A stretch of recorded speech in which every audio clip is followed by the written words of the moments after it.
Hello gentlemen, today I'm going to show you the weakness of every coverage in College Football 25. So after you're done watching this video, you're going to have a good idea on how to attack just about anything. But just to be clear, we are going to leave out some advanced concepts, so match coverage, any kind of user adjustments like double Mabel, stuff like that. We're going to leave that out of this video, but if you guys want to see that, just let me know in the comment section and I'll make a separate video on those things.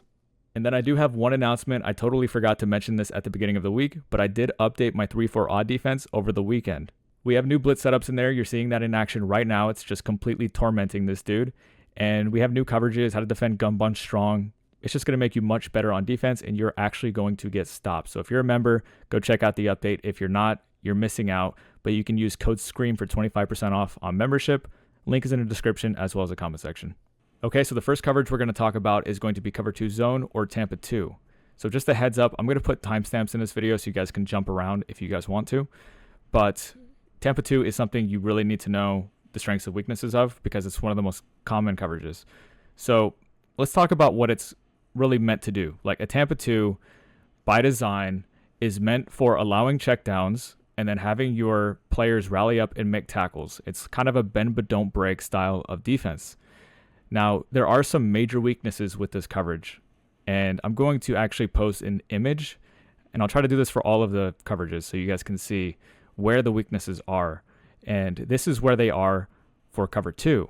They are behind these cloud flats, the area behind the cloud flats, and to where the safety can't get to it.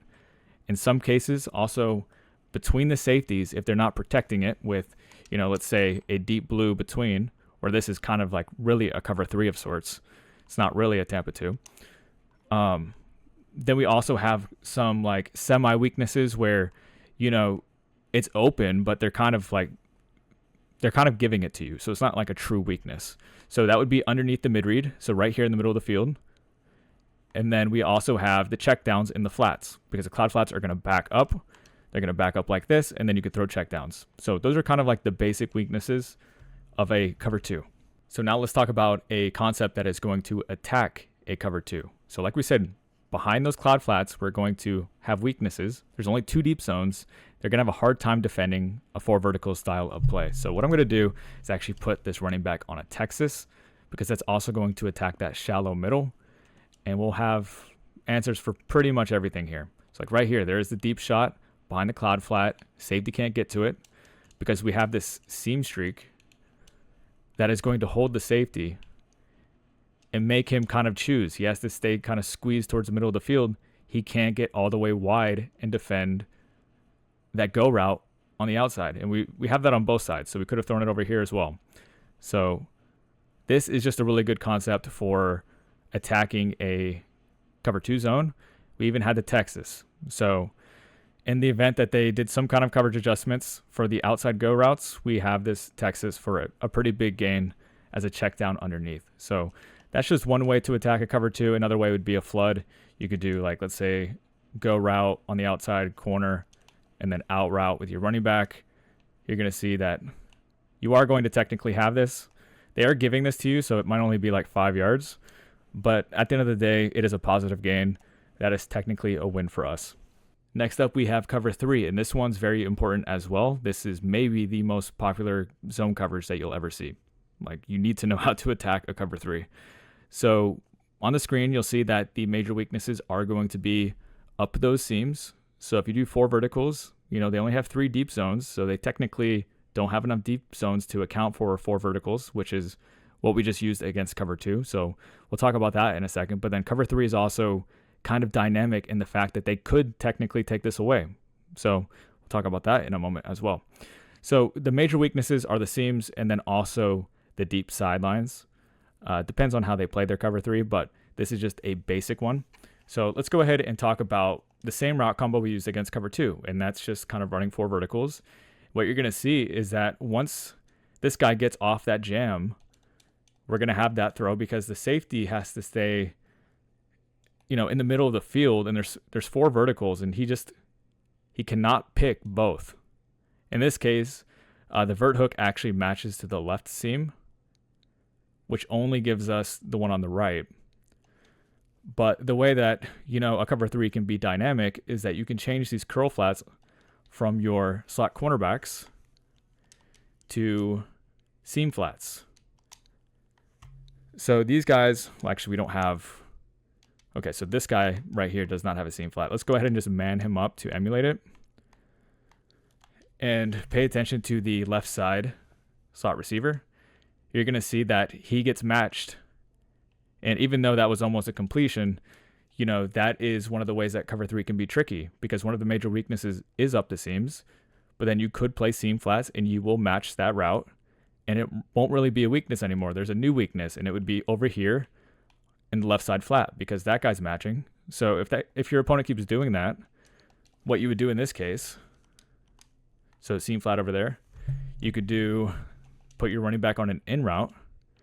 And what you're going to see is, I guess the vert hook is going to match there too. So we have to overload that side even more. So notice how the seam flat takes the vertical. This guy here is going to take the in route. So we have to overload that side even more. So what we would have to do is something like in route, crosser, and do it like this.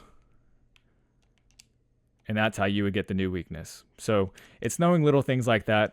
Sorry if this is complicated for you guys. Please ask me questions in the comment section. But yeah, that's kind of the gist of attacking a cover 3. I'll show you one more as well. So another weakness with cover 3 is that you can just flood the sideline and get a big gain along the sideline with like a streak and a corner route. So that's something that you guys probably use or have seen in the past, where people will clear out with a streak, or in this case a bang 8, have the corner route attack the sideline, and if they don't have the correct zone drop on their flat zone, the corner route's going to be wide open for a big gain. So what I'm going to do is actually zig that middle receiver. This will be kind of a better example here, but just watch what happens. We have this sideline right here because they only have one flat zone defender, and he's not getting deep enough to defend this corner route. So that's one of the weaknesses, putting this flat zone defender in conflict. And in this case, you know, he's not really even defending the zig either. So you could throw it to the zig and you can throw it to the corner route. And this is where having good route combinations comes into play. Okay, so I started rambling, so I'm going to have a kind of a weird edit here, but that's the basics of attacking a cover 3.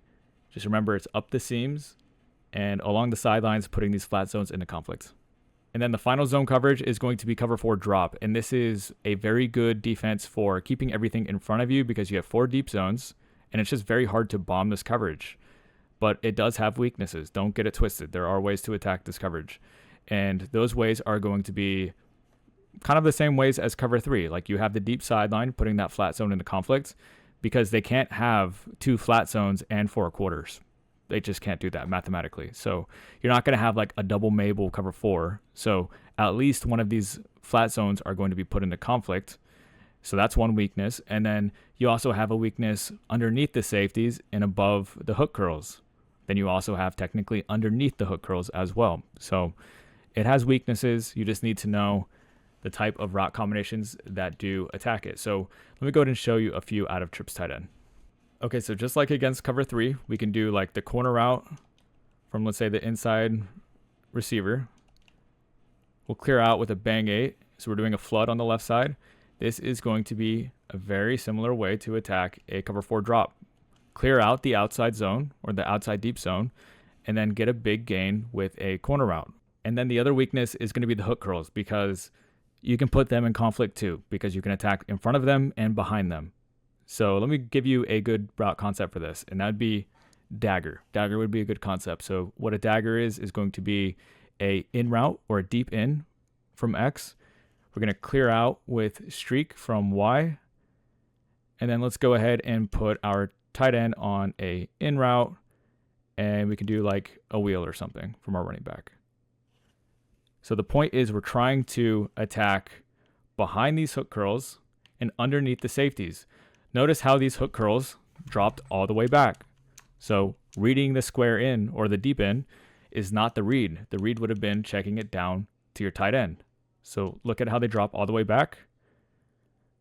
Tight end is wide open for 10 plus yards. I'll show you. Okay. Watch what happens. There we go, 15 yards. Because those hook zones in the middle decided that they want to drop back and defend the deeper part of the middle. So let's say they shade their coverage down. Let me get off this defender as well. Let's say they shade down and get these hook zones to play more shallow. What you're going to see is we now have this part. This deep end is going to be open because the safeties aren't going to play it. Their responsibility is deep. And then the hook curls are going to stay shallow because that's what they're told to do. So this in route from the tight end is now covered. We now have behind these hook curls. So that's the second weakness of a cover 4 drop. Next up, we have cover 0, and this is by far the most aggressive coverage you can possibly play because you're sending 6 at the quarterback, and then everybody's man-to-man across the board. So everybody's singled up. All it takes is one person winning, and then it could be a touchdown. So that's the weakness of a cover 0. It's just if the quarterback makes the right read, it could be very bad for the opponent. Now, the good thing for the defense and why cover 0 is good is it puts a lot of pressure on a quarterback to make the right read.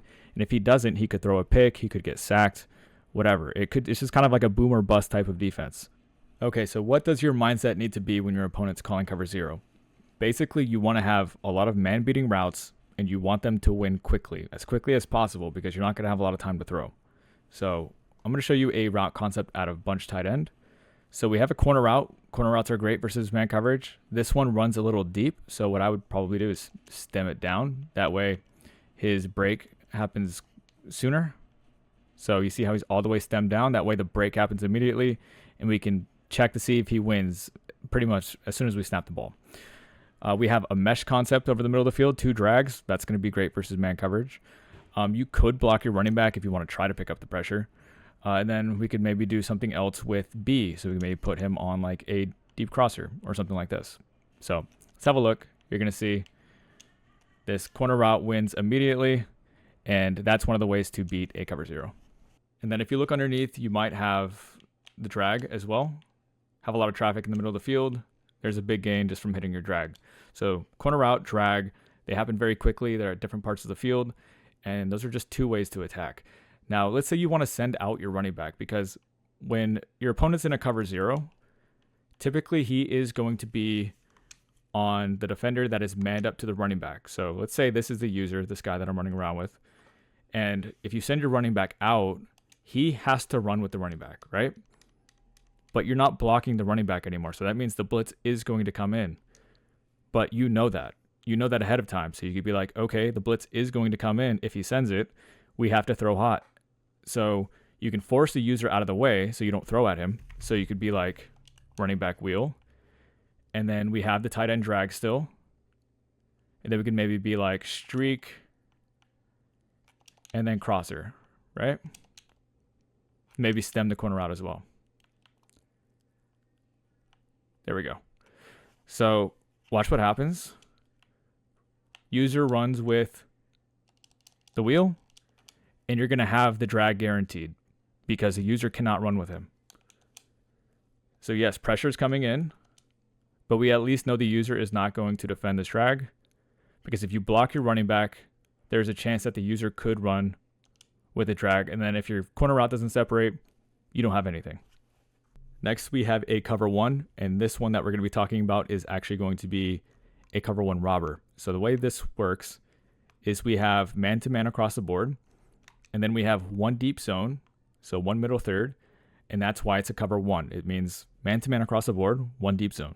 So this guy right here rolls to the middle part of the field. He's going to help on anything deep middle.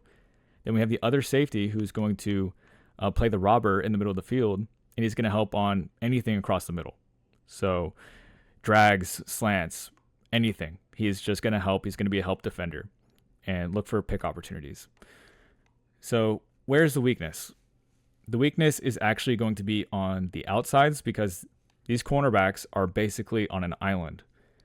They have to defend comebacks, C routes, deep out routes, streaks, any kind of go route. They're all man-to-man, and they are single coverage. So this is going to be a good example here. We have 2 C routes on the outside, and you're going to see that we can throw these 1 versus 1. There's going to be no help because they're playing a cover 1, so there's no sideline help. So we'll try to do it again, see if they separate. He does this time, and we get the completion. And that's just one of the routes you can run on the outside. One that you'll see a lot at a pro level or even in college is comebacks. or our comebacks, because they're just a little bit more. I don't know why it's not showing me the comebacks. There we go. Cool. Finally. They are similar to the C routes. As soon as they break, you're going to throw that. It's a little bit scarier, to be honest with you, because you just have to have faith that he's going to separate. In this case, these cornerbacks are doing a really good job pressing.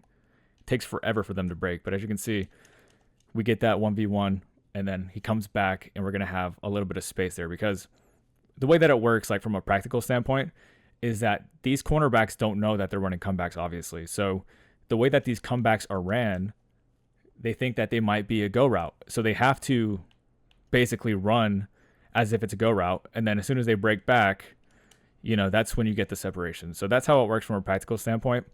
And then, the other weaknesses of a cover one, it's just the fact that it's a man coverage. So you can run any kind of man beating concept. So let's say we do a high-low over the middle of the field like this. So just in case they play a zone, I'm going to streak Y. We'll do an angle route, beats man coverage. Crosser beats man coverage. And now let's have a look. So the robber's going to help on one of these. He helps on the Texas. We throw the crosser. So stuff like that. We also have zigs from the slots because there are no flat defenders. So you're going to see this guy's going to win on the outside. And basically avoid the middle of the field, attack the sidelines, and just use routes that beat man coverage. And then finally, we have cover 2 man. And believe it or not, this is one of the trickier coverages to beat because of the fact that it's very aggressive man coverage. It's press, shade underneath, shade inside man coverage. And a lot of people don't know that, and they don't know how to beat it. But I'll show you, it does have its own weaknesses. And, you have this area between the safeties. You have the fact that it's man coverage, so you can use man beating routes and typically get separation versus it. And what I'm going to show you is mesh again. We talked about this versus cover 0. And if you run like double drags, for instance, maybe put the running back on a wheel, you're going to see typically one of these, especially from compression, are going to separate. Just run 2 drags. They might rub into each other and one might separate. I'd say typically one will separate. But the user will probably be in the middle of the field as well, and he might help or whatever. But like right here, just pass lead that outside. There you go. So you can run a mesh concept. And then it can also have another major weakness, and that's by splitting the safeties if you know what you're doing. And I'll show you a route combination to do that. So we're going to put our inside receiver on a streak. So B, he's going to be the guy that we want to split the safeties. But then you have to ask yourself, how can we distract the safeties so that they don't help on the streak? And the answer is typically going to be corner routes. So we're going to leave X on a corner route. We're going to put the tight end on one as well so we can distract the right of screen safety. And then for your running back, let's put him on a man beating route. Typically going to be like a Texas or something. So let's have a look. We want to hit B. Pass lead it inside. If you have somebody fast enough, there you go. 1 play touchdown against cover 2 man. Now it might be a little bit different if they press. So let's have a quick look at that. So let's press. This is very aggressive, good press man coverage. So we'll see if our streak can win versus this. Okay, so he does. He actually missed the jam, and we get an even more wide open touchdown. But yeah, just distract these deep halves and then try to split the safeties with the streak. So there you guys go. That's going to be every weakness of every major coverage that you're going to see in the game. If you have any questions at all, please let me know in the comment section. If you guys are new to the channel, make sure to subscribe. I post tips like this all the time. And if you guys want to get better at the game, acemadden.com is the place to be. Become a member. You'll gain access to all of our exclusive breakdowns and full schemes. See you guys in the next one.